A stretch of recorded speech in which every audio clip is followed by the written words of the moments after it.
Welcome to this episode of Diaspora Scholars TV, where we bring you stories about the journeys of students and scholars who've left Africa, who've left their motherland to come to the US to study, to further their careers for betterment of themselves, their families, the countries they come from, and the countries they live in.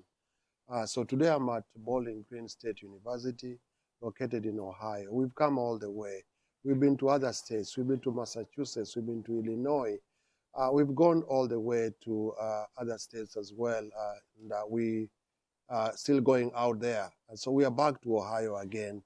And so this is a story of one Anaclate, who is a student at BGSU, like I said, and he's studying EM. He'll tell us what that one is, engineering management. So welcome to the show. Thank you, Sana. Thank you. Thank you for having me. Sure, thank you. And thanks for welcoming us to this beautiful campus. We've gone round. I mean, I love the colors. It's extremely beautiful. Yeah. And I mean, I was driving along the farms. It's Northwest Ohio, so there's a lot of corn fields. Yeah, they do a lot of corn. They do a lot of soybeans. Yeah, just other than farming, then I think the next big thing is automotive industry. Oh, that's also... Yeah, that's, I think, one of the motivation to come here in this area, because they say if you want to probably hunt and eat maybe goat meat, you go where the goats are. Okay. So that's why we came here to do engineering management, because there's a lot of industries here, automotive industries and the likes, yeah, automotive and manufacturing, yeah. I will begin right there. That if you want to, eat a goat, you go where the goats are. You hunt where you'll find them. Oh, wonderful! So you are at Bowling Green State University, Ohio. But we want to trace your journey, from Kenya. I presume you are from Kenya, right? Yes, I'm from Kenya. Yes. Yeah. So I want you to tell our viewers, who you are, where you came from, and a bit of your journey coming all the way to this university. Okay, so where do I begin? Okay, I begin right at birth. So I was born and raised in a small village town, or just a market, as we refer to them in Africa, just in Kenya in general. It's called Serem. Serem is a small town on the border of Nandi County and Vihiga County, just directly on the borderline. As a matter of fact, my father's land is on the border. Just right on the border. There's a small stream that separates the western side, from the Nandi side. Essentially, the western and Rift Valley. And Rift Valley, essentially, yeah. So that is where I was born and raised, in that small market. Attended Jja Boys Primary School from class 1 to class 8, when they are still class 844 system. Then from there, I went to Friends School Kamusinga. Oh, that's a good school. That is in Kimilili, yes. Friends School Kamusinga has been top of the charts for a long time. It's a really good school. I'm told you guys used to finish the syllabus of the curriculum. Somebody used to joke that by 10th grade, that is Form 2, that you guys were done. Finished with Form 4 syllabus. And then it's just a matter of revising and revising. Yeah, but it was a lot of discipline, if I remember very well. There's a lot of discipline, because our motto was use common sense. Imagine you come to school and that is your motto, use common sense. So I remember when I was going there, it was my father and his two brothers who took me to school, Uncle Dave and Uncle Elvis, his soul rest in peace. And they were like, will you survive? You see what is written, use common sense. They don't have any other rules, you just use common sense. We are wishing you well, and it was so tough. What if your version of common sense is not their version of common sense? You know what I mean? Yeah. So, but it was challenging. But which years were those? That is from. So I finished class 8 in 2008. Then in 2001, January, joined Friends School Kamusinga. From 2009 to 2012, from 1 to Form 4. Our principal was Edwin Namachanja. I just came when Solomon Nabukwesi had just left. Solomon Nabukwesi was a household name in education. A big household name. He eventually became an ambassador. Yes, he became an ambassador. Oh, wow.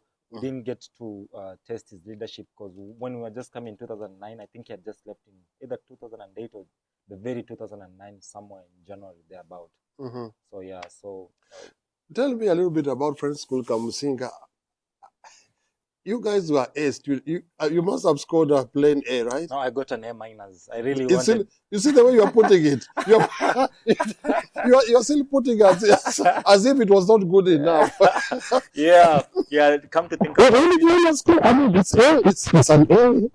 I wanted an A, like an A without a minus. But yeah, that's what I got. But yeah, I'm thankful for that, because I think when you are in such an environment where people are excelling, they're pushing you so much to the limit, not just curricular, but co-curricular activities. Everyone is striving for the best, for excellence. So if you don't get, if you get something lower, you feel like, what do you mean lower? I mean, what do you mean lower? I mean, I know people used to define themselves in, say their grades in terms of what they didn't get an A in.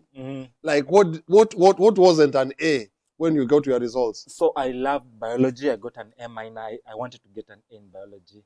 I got an A minor in biology. I got an A minor in geography. Those are some of my favorite subjects that I was like, I'll get an A, but I got an A minor.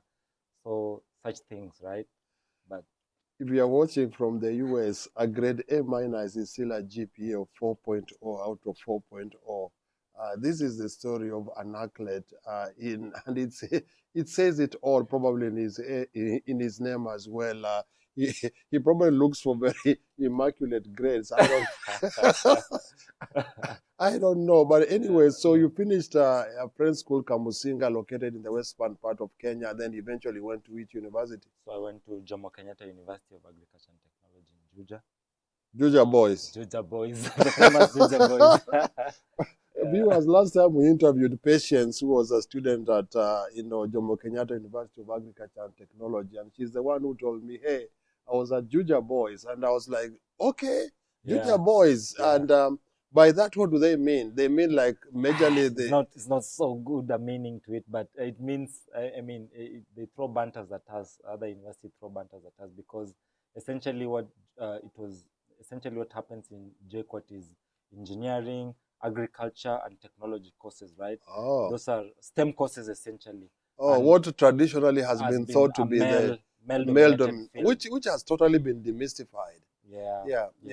So because of that, then you would find that probably in a cohort of, like, let's say 5,000 admissions, you get maybe a very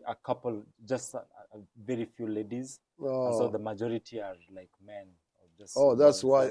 And it's located in a town called Jja. So okay. Interesting. So you found yourself in Jomo Kenyatta University of Agriculture and Technology in Nairobi. What did you study? So I studied agricultural and biosystems engineering. So my major was biomechanical and processing engineering. So that's what you major. They give you an option to major in either soil and water engineering, or you could do environmental engineering, or you could do biomechanical and processing engineering, which is essentially a sub-branch of mechanical engineering. Because what we study, we study just machinery, equipment, and processes, farm machinery equipment, and biological processes like food processing and things like that. Amazing, really, really amazing. So what inspired you? What inspires you really? Because the way you are speaking, it's typical of engineers I've spoken to. They have a great passion to engineering, but there must have been something that was pushing you along from your childhood to want to pursue education to higher and higher levels.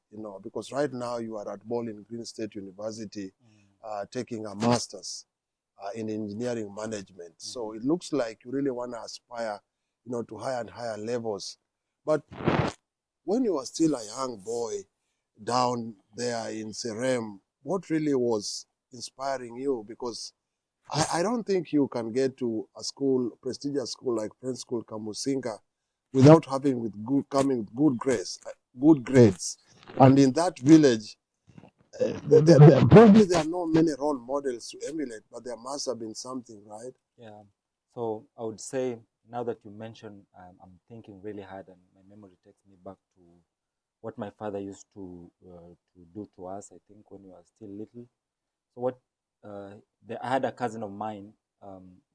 She went to school in Nairobi. She was in Nairobi, and every time my father would visit for his, he was doing business. Sometimes he would get products from Nairobi, come sell them, because he had a shop, right? He owned a shop in Serem, and he would visit my cousins, and from her he would get some books that the schools in Nairobi were teaching, which were a little advanced than what we had maybe at home. Because they had art books, they just had material and resources that we didn't have back at home. And so he would challenge me, your cousin is doing so well, and she would share some of her books with my dad, and he'll bring them back to me. Then I think from there, I think the value of education and just being competitive kicked in, I would say, because my dad would also, I think like any other African parent, he would tell you, I used to get A's in math, I love geography, I love this. So he would push you, because as a boy, you also want to emulate your father. You want your father to say, I'm proud of you. So I think that really motivates you as a young kid trying to pursue whatever you're trying to pursue.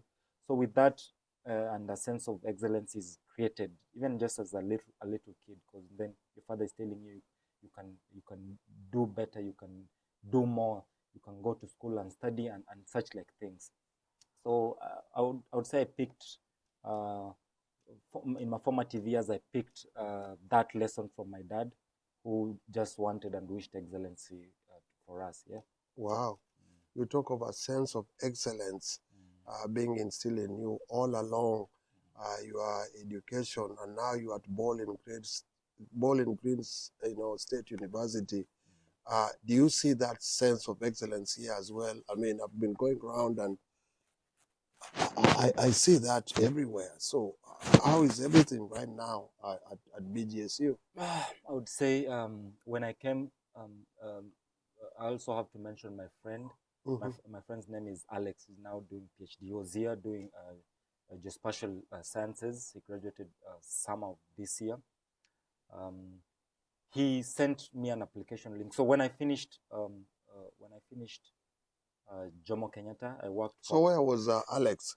Alex was here. Oh, at BGSU. At BGSU, yes. So he sent me a link to apply. He told me there's a really good school called Bowling Green in a small town, and it's really nice. I like it. I like the weather here. I like the people here. Not the weather really, but I like the people here. There you go. Yeah. And so you might want to try, apply. I'm positive they'll give you an admission. Just where try. were you at that time? That time I was working. I was working along Mombasa Road. So you worked yeah, after your bachelor's degree? Yeah, for about 4 years. I've been in the agricultural machinery space for about 4 years. We were doing repairs, maintenance, sales of agricultural machines. So hands-on, really, hands-on work, and that job. You learn a lot from hands-on. Hands-on. Yeah, I've traveled major places in Kenya. I think the only part I haven't been to maybe is Garissa, the other northern part, but I've been to Marsabit, I've been to Kisii, I've been to Kitale, I've been to Nakuru, I've been to Nanyuki, I've been to Kisumu, I've been all over, because I really traveled a lot during that 4-year period that I was working, because I was going to farms, fixing, maintaining agricultural equipment, planters, sprayers, calibrating, teaching farmers how to use new equipment, troubleshooting the equipment. If they had a technology, maybe a machine would come with a computerized system, and you need to feed in information like a GPS, so that it tells you the borderlines of your farm and what to spray, what not to spray. So I used to calibrate such equipments. In Kenya? In Kenya, yeah. There are big farms in Kenya too. You might be surprised. Viewers, probably it might be surprising to you, particularly you live in the US, and even some people who've, lived in Kenya. Anaclate is talking about, these sophisticated agricultural equipments in Kenya. But hold that thought.